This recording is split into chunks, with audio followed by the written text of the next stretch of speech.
Welcome back, everyone. Hey, everybody. Okay, so now we're doing the section titled, Why Does It Matter?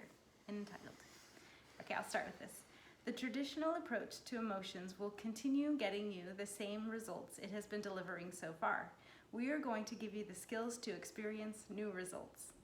If you aren't sure how you feel about this, don't worry. You can just try them out, and then you can always go back to the traditional ones if you want. And actually, that's super helpful to keep in mind. If any of this seems too new or different, just be like, hey, I can go back to the way I was before. Easy. I just am exploring a new path for a little while. Mastering up will open the gates to an entirely new and wonderful world. One that the traditional approach can't even touch or imagine as a real possibility. If that's what we are after, we need new tools and ideas to get there.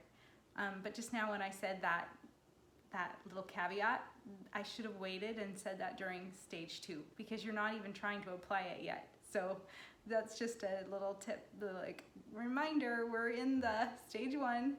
It's the overview. We're not even trying to apply this. We're not trying to make sense of it all yet. So, okay, shall we go? This is where the simplicity, thanks. This is where the simplicity model comes in. We mentioned earlier that we are constantly filling in context or fabricated input without realizing it. We also call that the story we tell ourselves.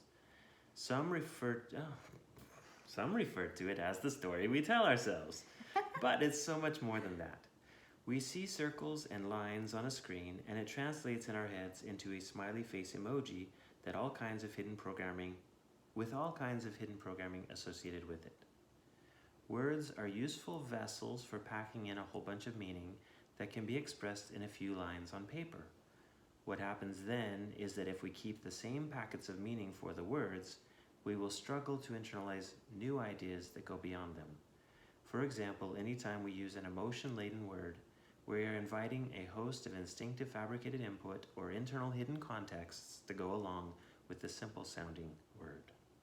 Okay, guys, so rather than invent or learn a new language, which we've actually toyed with the idea, let's just invent a new language. We need to simplify and improve the meaning packed into the one we use now. Nice.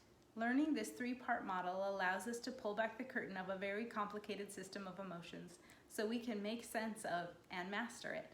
As we do, we find a beautiful simplicity that enables us to take an active role in what happens inside. I got ahead of myself. Once we internalize a clear understanding of the relationship of the 3 elements, up, down is 1, energy is 2, and focus is 3, we will have upgraded our internal context to support mastery of up. We can continue to use the same language as everyone else, but we will have an entirely new understanding of what it means to us. We don't change the words, we give them an updated internal context. Updated. Here's an example. That's where we stop. No. Oh, yeah, that's it. Yeah, okay. Okay, so tomorrow is the mosquito example. Okay, so I think that's good for today. Yeah, okay, guys. Okay. Thanks. See you tomorrow. See you tomorrow. Bye.